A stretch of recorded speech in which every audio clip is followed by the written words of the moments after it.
ನಮಸ್ಕಾರ ರಿವ್ಯೂ ಚಾನಲ್ಗೆ ಸ್ವಾಗತ. ನಾನು ಸೌಖ್ಯ ಗಾಂವ್ಕರ್. ಹೊಸ ಕ್ರಿಮಿನಲ್ ಲಾ ಬಿಲ್ ಅನ್ನ ಪಾಸ್ ಮಾಡಿಕೊಂಡು ಬಿಜೆಪಿ ಈಗ ಪ್ರತಿಪಕ್ಷಗಳಿಗೆ ಸರಿಯಾದ ತಿರುಗೇಟು ಕೊಡ್ತಾ ಇರೋದು.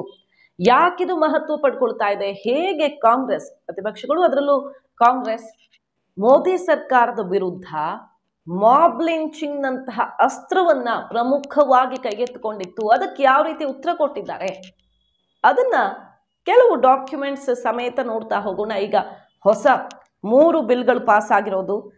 ಭಾರತೀಯ ನಾಗರಿಕ ಸುರಕ್ಷಾ ಸಂಹಿತ, ಭಾರತೀಯ ನ್ಯಾಯ ಸಂಹಿತ, ಭಾರತೀಯ ಸಾಕ್ಷ್ಯ ಅಧಿನಿಯಮ ಇದನ್ನು ಪಾಸ್ ಮಾಡಿಕೊಳ್ಳಲಾಗಿದೆ. ಇದ್ರ ಬೆನ್ನಲ್ಲೇ ಮೋದಿ ಅವರು ಟ್ವೀಟ್ ಮಾಡ್ತಾರೆ, ಇದೊಂದು ಐತಿಹಾಸಿಕ ಹೆಜ್ಜೆ, ದೇಶದಲ್ಲೇ ಅತ್ಯಂತ ಮಹತ್ವದ ಕ್ಷಣ, ಭಾರತೀಯರಿಗಾಗಿ ಭಾರತೀಯರೇ ಮಾಡಿರುವಂತಹ ಕಾನೂನು ಇದು, ಬ್ರಿಟಿಷರು ಮಾಡಿದ ಕಾನೂನಲ್ಲ. ಸಂಪೂರ್ಣವಾಗಿ ಇದು ಸ್ವದೇಶಿ ಕಾನೂನು, ಭಾರತೀಯ ಕಾನೂನು, ಭಾರತೀಯರ ಪಾರ್ಲಿಮೆಂಟಲ್ಲಿ ಆಗಿರುವಂತಹ ಕಾನೂನು ಅಂತ ಅಮಿತ್ ಶಾ ಅವರು ಕೂಡ ಹೇಳಿದ್ರು. ಇದರಲ್ಲಿ ಮಹತ್ವ ಪಡ್ಕೊಳ್ತಿರುವಂತಹ ಕೆಲವು ವಿಚಾರಗಳನ್ನ ಹೇಗೆ ಕೈಗೆ ತಿರುಗೇಟು ಕೊಟ್ಟಿದೆ. ಕೆಲವು ವರ್ಷಗಳ ಹಿಂದೆ ಕಾಂಗ್ರೆಸ್ ಎತ್ತಿದ್ದ ಪ್ರಶ್ನೆ, ರಾಹುಲ್ ಗಾಂಧಿ ಥ್ಯಾಂಕ್ ಯು ಮೋದಿಜಿ ಅಂತ ಮಾಡಿದ್ದಂಥ ಟ್ವೀಟ್ಗೆ ಇವತ್ತು ಉತ್ತರ ಯಾವ ರೀತಿ ಇದೆ ಅದನ್ನು ನೋಡ್ತಾ ಹೋಗೋಣ. ನೋಡಿ, ಅಮಿತ್ ಶಾ ಅವರು ಈ ಬಿಲ್ ಪಾಸ್ ಮಾಡೋ ಹೊತ್ತಲ್ಲಿ ಒಂದು ಮಾತು ಹೇಳ್ತಾರೆ, ಮಾಬ್ ಲಿಂಚಿಂಗ್. ಈಗ ಮಾಬ್ ಲಿಂಚಿಂಗ್ಗೆ ಡೆತ್ ಪೆನಾಲ್ಟಿ ತನಕ ಈಗ ಹೊಸ ಕಾನೂನಲ್ಲಿ ಮಾಬ್ ಲಿಂಚಿಂಗ್ ಲೆಕ್ಕ ಹೇಳ್ತಾರೆ ಅವರು. ಮೋದಿ ಎರಾದಲ್ಲಿ, ಮೋದಿ ಆಡಳಿತ ಶುರು ಆದಮೇಲೆ ಇತಿಹಾಸದಲ್ಲಿಯೇ ಅತ್ಯಂತ ಕಡಿಮೆ ಇರೋದು ಅನ್ನುವ ನಂಬರ್ಸ್ ಇಟ್ಟು ಆಮೇಲೆ ನಾವು ಅತ್ಯಂತ ಕಠಿಣ ನಿಯಮವನ್ನು ತರ್ತಾ ಇದ್ದೀವಿ. ಯಾಕಂದ್ರೆ ಒಬ್ಬರನ್ನ ಸಾಯಿಸುವಂತಹ ಹೀನ ಕೃತ್ಯ ಮಾಡ್ತಾರೆ ಅಂದ್ರೆ ಅದಕ್ಕಿಂತ ಅಪರಾಧ ಮತ್ತೊಂದಿಲ್ಲ, ಅದನ್ನ ನಾವು ಅಡ್ರೆಸ್ ಮಾಡ್ತಿದ್ದೀವಿ. ಬಿಜೆಪಿ ಸರ್ಕಾರವನ್ನ ಆರೋಪ ಮಾಡ್ತಾ ಇದ್ದಿದ್ದೇನು, ಯಾರು ಆರೋಪಿಗಳಿದ್ದಾರೋ ಅವ್ರನ್ನ ರಕ್ಷಣೆ ಮಾಡ್ತಿದೆ ಮತ್ತು ರಾಜಕೀಯಕ್ಕೆ ಬಳಸ್ಕೊಳ್ತಾ ಇದೆ ಮಾಬ್ ಲಿಂಚಿಂಗ್ ಅನ್ನ ಅಂತ. ಆದ್ರೆ ನಾವು ದೇಶದ ಇತಿಹಾಸದಲ್ಲಿಯೇ ಮೊಟ್ಟ ಮೊದಲ ಬಾರಿಗೆ ಇಷ್ಟು ಕಠಿಣ ಕಾನೂನನ್ನು ತರ್ತಾ ಇದ್ದೀವಿ. ಆದ್ರೆ ಕಾಂಗ್ರೆಸ್ ಯಾವತ್ತೂ ಈ ಹೆಜ್ಜೆ ಇಡ್ಲೇ ಇಲ್ಲ. ಮಾಬ್ ಲಿಂಚಿಂಗ್ ನಂತಹ ಅತ್ಯಂತ ಹೀನ ಕೃತ್ಯವನ್ನ ತಡೆಯೋಕೆ ಯಾವ ಕಾನೂನು ತರಲೇ ಇಲ್ಲ ಅನ್ನೋ ಉತ್ತರ ಕೊಟ್ಟು ಕೊನೆಗೆ ಅವ್ರು ಪ್ರೊಸೀಡ್ ಆಗ್ತಾರೆ. ನೋಡಿ, ಯಾಕಿದು ಮಹತ್ವ ಪಡ್ಕೊಳ್ತಾ ಇದೆ ಅಂತ ಕೇಳಿದ್ರೆ, ಕೆಲವು ವರ್ಷಗಳ ಹಿಂದಿನ ಮಾತು, ನರೇಂದ್ರ ಮೋದಿ ಅವರಿಗೆ ಥ್ಯಾಂಕ್ ಯು ಮೋದಿಜಿ ಅಂತ ರಾಹುಲ್ ಟ್ವೀಟ್ ಮಾಡಿರ್ತಾರೆ. ಈ ಮಾಬ್ ಲಿಂಚಿಂಗ್ ಅನ್ನೋ ಪದ 2014ಗಿಂತ ಮುಂಚೆ ನಾವು ಕೇಳೇ ಇರಲಿಲ್ಲ. ನೀವು ಬಂದ ಮೇಲೆ ದೇಶದಲ್ಲಿ ಲೆಕ್ಕವಿಲ್ಲದಷ್ಟು ಮಾಬ್ ಲಿಂಚಿಂಗ್ ಆಗ್ತಾ ಇದೆ.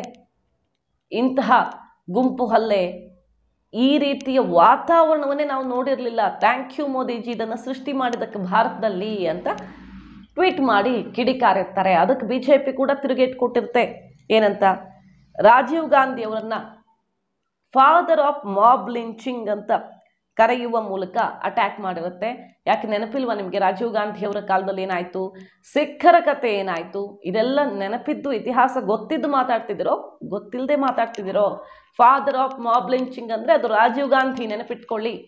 ಮೋದಿ ಎರಾದಲ್ಲಿ ಅತ್ಯಂತ ಕಡಿಮೆ ಇರೋದು ಅನ್ನುವಂಥ ತಿರುಗೇಟು ಕೊಟ್ಟಿರ್ತಾರೆ. ಮತ್ತು ಪಾರ್ಲಿಮೆಂಟಲ್ಲಿ ಡ್ಯಾನಿಶ್ ಅಲ್ಲಿ ಕೇಳಿದಂಥ ಪ್ರಶ್ನೆ, ಮಾಬ್ ಲಿಂಚಿಂಗ್ ಈ ರೀತಿ ಜಾಸ್ತಿ ಆಗ್ತಿದೆಯಲ್ಲ, ನಿಮ್ಮ ಆಡಳಿತದಲ್ಲಿ ಲೆಕ್ಕ ಇಟ್ಟಿದ್ದೀರಾ, ಕೌಂಟ್ ಮಾಡಿದ್ದೀರಾ ಏನಾದರೂ ಪ್ರಕರಣಗಳನ್ನು, ಏನು ಕ್ರಮ ಕೈಗೊಳ್ತಿದ್ದೀರಿ, ಇದು ಎಷ್ಟು ಡೇಂಜರಸ್ ದೇಶಕ್ಕೆ ಅನ್ನೋದು ನಿಮ್ಗೆ ಅರಿವಿದೆಯಾ ಅನ್ನೋ ರೀತಿಯ ಒಂದು ಪ್ರಶ್ನೆ ಕೇಳಿರ್ತಾರೆ. ಅದಕ್ಕೆ ಡಾಕ್ಯುಮೆಂಟ್ ನೋಡ್ತಾ ಇದ್ದೀವಿ. ಬಿಜೆಪಿ ಸರ್ಕಾರ ಕೊಟ್ಟಂತ ಅಧಿಕೃತ ಉತ್ತರ ಇದು. ಖಂಡಿತವಾಗಿಯೂ ನಾವು ಇದನ್ನು ಕನ್ಸಿಡರ್ ಮಾಡಿದ್ದೀವಿ, ಇದು ಅತ್ಯಂತ ಅಪಾಯಕಾರಿ ಅನ್ನೋ ಕಾರಣಕ್ಕೆ ನಾವು ಗಂಭೀರ ಸ್ವರೂಪದ ಕಾನೂನನ್ನು ತಂದು ಕಂಟ್ರೋಲ್ ಮಾಡೋದಕ್ಕೂ ಕೂಡ ಸಿದ್ಧತೆ ಮಾಡ್ಕೊಳ್ತಿದ್ದೀವಿ ಅಂತ 2021ರಲ್ಲಿ ಆನ್ಸರ್ ಮಾಡಿತ್ತು ಬಿಜೆಪಿ ಸರ್ಕಾರ. ಮತ್ತು ಈಗ ಅದು ಕಾರ್ಯರೂಪಕ್ಕೆ ಬಂದುಬಿಟ್ಟಿದೆ. ಹೊಸ ಕ್ರಿಮಿನಲ್ ಲಾ, IPC CRPC ಬದಲಿಗೆ ಈಗ ಭಾರತದಲ್ಲಿ ಹೊಸ ಭಾರತೀಯರಿಂದನೇ ಮಾಡಲ್ಪಟ್ಟಂತಹ ಕಾನೂನು, ಯಾವುದೋ ಬ್ರಿಟಿಷರ ಕಾಲದಲ್ಲಿ ಮಾಡಿಟ್ಟ ಕಾನೂನು ಇವತ್ತಿನ ವಾಸ್ತವ ಪರಿಸ್ಥಿತಿಗೆ ಅಪ್ಲೈ ಆಗದಂಥ ಪರಿಸ್ಥಿತಿ ಎಷ್ಟೋ ಸಂದರ್ಭಗಳಲ್ಲಿ ತೊಂದರೆ ಆಗಿದೆ. ಅದನ್ನು ರೀಪ್ಲೇಸ್ ಮಾಡುವಂಥ ಹೊಸ ಕ್ರಿಮಿನಲ್ ಲಾ ಈಗ ಜಾರಿ ಆಗ್ತಾ ಇರೋದು, ಬಿಲ್ ಪಾಸ್ ಆಗುವ ಮೂಲಕ. ಸೊ ಈ ಹೊತ್ತಲ್ಲಿ ಮತ್ತೊಮ್ಮೆ ನೆನಪು ಮಾಡ್ತಾರೆ ಅಮಿತ್ ಶಾ, ಮೋದಿ ಅವಧಿಯಲ್ಲೇ ಅತ್ಯಂತ ಕಡಿಮೆ ಮಾಬ್ ಲಿಂಚಿಂಗ್ ಆಗಿರೋದು.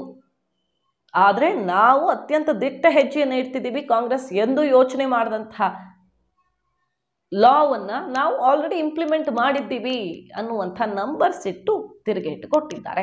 ಬಿಲ್ ಪಾಸ್ ಆಗ್ತಾ ಇದ್ದ ಹಾಗೆ ಮೋದಿ ಟ್ವೀಟ್ ಮಾಡ್ತಾರೆ, ರಿಫಾರ್ಮ್ ಅಂದರೆ ಅದಕ್ಕೆ ಸಾಕ್ಷಿ ಇದು, ಭಾರತದಲ್ಲಿ ಐತಿಹಾಸಿಕ ಕ್ಷಣ, ವಾಟರ್ ಶೆಡ್ ಮೂಮೆಂಟ್ ಅಂತ ಇದನ್ನು ಬಣ್ಣಿಸಿ ಬಡವರಿಗೆ, ವಲ್ನರೇಬಲ್ ಸೆಕ್ಷನ್ಗೆ, ಮಹಿಳೆಯರಿಗೆ ಸರಿಯಾದಂತಹ ಕಾನೂನು ಅತ್ಯಂತ ತ್ವರಿತಗತಿಯಲ್ಲಿ ವರ್ಷಗಟ್ಟಲೆ ಎಳೆದಾಡೋದಲ್ಲ ಕೋರ್ಟಲ್ಲಿ ಕೇಸು, ಅತ್ಯಂತ ತ್ವರಿತಗತಿಯಲ್ಲಿ ಇತ್ಯರ್ಥ ಆಗೋದಕ್ಕೆ ಭಾರತೀಯರೇ ಮಾಡಿದಂತಹ ಲಾ ಇವತ್ತಿಂದ ಜಾರಿಗೆ ಬರ್ತಾ ಇದೆ. ಮತ್ತು ಇದು ತುಂಬ ಮಹತ್ವದ್ದು ಬದಲಾವಣೆ, ದೇಶದಲ್ಲಿ ಬದಲಾವಣೆ ಅನ್ನೋದಕ್ಕೆ ಸಾಕ್ಷಿನೇ ಇದು ಅಂತ ಹೇಳ್ತಾರೆ.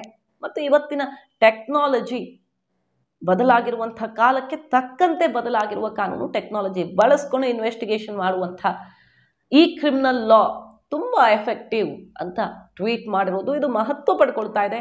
ಭಾರತದಲ್ಲಿ ದೊಡ್ಡ ಬದಲಾವಣೆ ಈ ಕ್ರಿಮಿನಲ್ ಲಾ ಮೂಲಕ ಶುರುವಾಗತ್ತೆ ಅನ್ನುವಂಥ ಬಿಗ್ ಮೆಸೇಜ್ ಕೊಟ್ಟಿರೋದು. ಮಾಹಿತಿ ನಿಮ್ಗೆ ಇಷ್ಟ ಆಗಿದ್ರೆ ಮಿಸ್ ಮಾಡಿದ್ರೆ ನಮ್ಮ ಚಾನಲ್ನ ಸಬ್ಸ್ಕ್ರೈಬ್ ಮಾಡಿ, ಹಾಗೆ ನಿಮ್ಮ ಅಭಿಪ್ರಾಯ ಕಮೆಂಟ್ ಮಾಡಿ ತಿಳಿಸಿ. Thank you.